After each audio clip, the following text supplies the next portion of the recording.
1% or less actually make financial independence. So that means 99% of the people are living in a delusion. And if you ask them what are they going to do if I gave them $10 million, what would they do with their life? I guarantee you 2 to 8 million of that will be spent in less than a minute.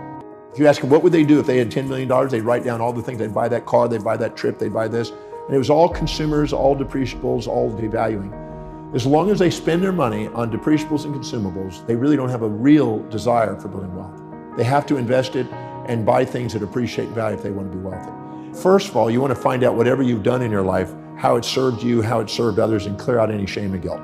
Then you want to sit down and ask, what is it that you're really going to do? Because you're not going to get wealthy unless you're serving people. And if you're not dedicated to serving people, you have a fantasy called wealth. You need to make sure that you really have a value on serving people. You need to have a value on wealth, because if you don't really have a value on wealth, you'll spend it. If you have more of a value on spending it than saving it and investing it, it's going to keep going out the window. Because the money circulates through the economy from those of value at least to those of value at most over time. So you have to value wealth building more than spending. You have to value serving people more than just taking. And you have to be able to be dedicated to something that's really congruent with your values, or you won't stay with it. You won't build momentum and perseverance towards the accomplishment. And people who have a forced automatic savings in place and are willing to consistently study and research because they value wealth building. Warren Buffett by the time he was 11, he already read all the books in the Omaha, Nebraska library on wealth building by the age of 11. He was committed to the outcome.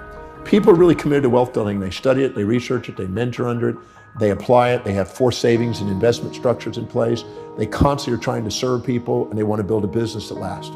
What happens is every human being lives by a set of priorities, a set of values, things that are most important to least important in their life. Whenever they set goals that are congruent and aligned with their highest values, they become the most powerful and effective people they can be. This is when they're the most grateful, the most resilient. This is when they're most disciplined and most fulfilled in their life.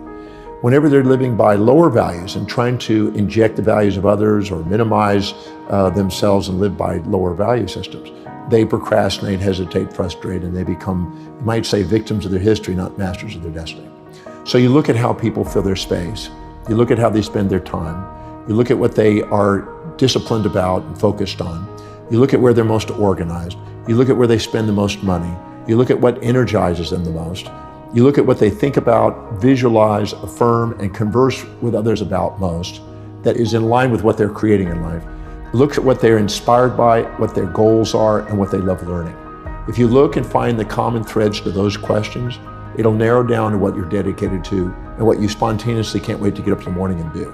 Any individual that is setting goals, intentions, that are congruent and aligned with the highest values, they have the highest probability of being spontaneously inspired in the morning to get up and do it. So if you have an entrepreneur that's working in a business and they found what is most meaningful to them, they have found the tap dance to work energy that Warren Buffett describes. As Bill Pollock, who owns Drake Corporation, told me, he says, since 1951, since I found out what I love doing, I've never worked a day since. Now, in addition to that, an entrepreneur also has to find out what their targeted market's highest values are to make sure that they're providing a service that meets those specific needs. So determining your own values and determining other people's values that you want to serve is an essential component, because you're here to be able to find something that serves other people, but it's also meaningful to you. If you find those two, you've got your niche. Now you've got exactly what you would love to get up in the morning and do, and you get to go and do what exactly people want, and you get to fulfill their life. Because everybody has a set of priorities, a set of values in their life, when you go down the list of values to lower values, you're less inspired, less fulfilled by doing them. You procrastinate in doing them. And what happens is you'll only do them if it's pleasurable, and if it's not, you'll give up. So it's a key is to make sure that everything you do is highest priority, the thing that's most meaningful to you, so you don't give up, you have the resilience, and you embrace pain and pleasure in the pursuit of a great purpose. If you are not living by your highest values, because you're wanting to do it with pleasure only and you want to give up if it's pain, you'll need motivation all the time. The difference between inspiration, which is from within, is people who are inspired from within are living by their highest values. And people that need motivation from without are people that haven't found that highest value and are living by lower values. And they need constant incentives and motivation and only pleasure to keep them going. So I'm not a motivational speaker, and I don't promote motivation, because I think motivation is a symptom more than a solution.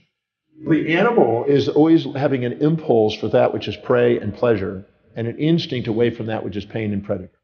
So our animal nature needs motivation.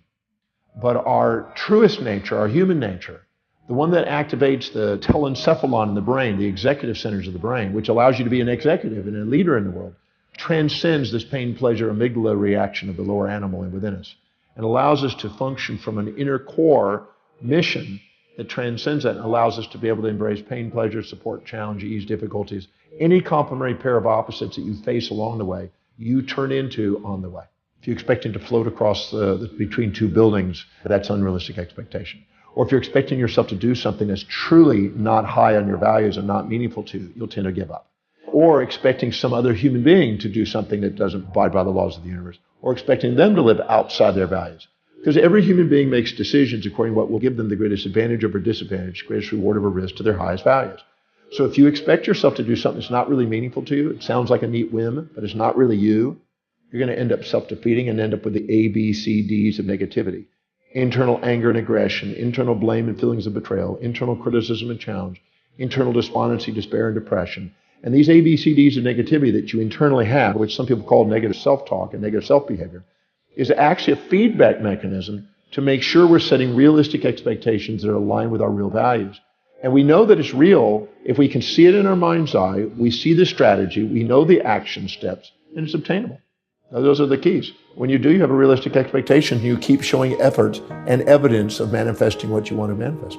The wisest thing to do is start with simple goals that you achieve and train yourself to do what you say. If you train yourself to do what you say, your piggy banks become biggie banks. Your little action steps become big dreams. And if you live congruently with your highest values, you have the highest probability of achievement and you won't give up on your goals.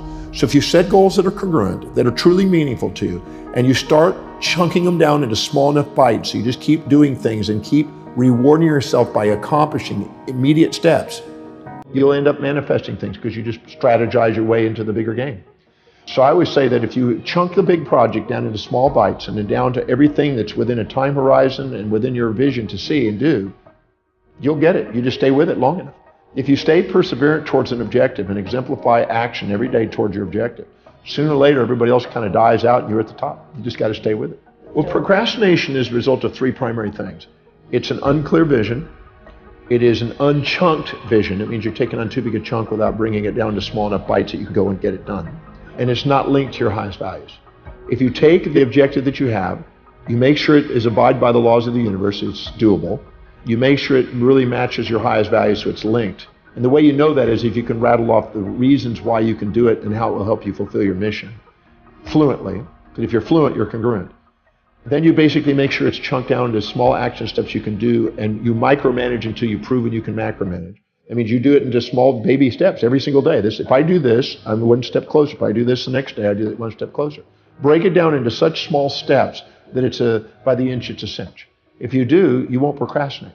Procrastinate means that you've unchunked it, unlinked it, and unclarified it. I think that people who think they're going to be positive all the time are delusioned.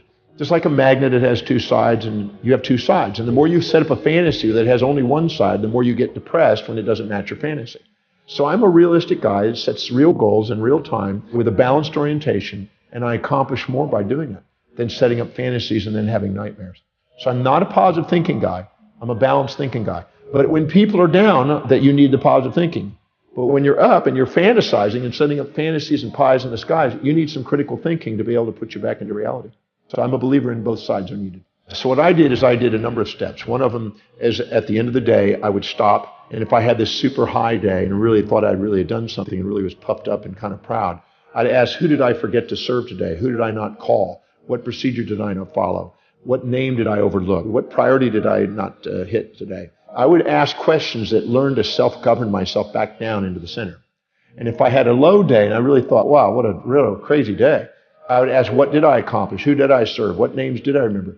I would self-regulate. So I would neutralize myself and steady myself. And instead of having volatilities in my business, I had steadiness. I also forced in savings. I didn't wait for profits. I forced profits in.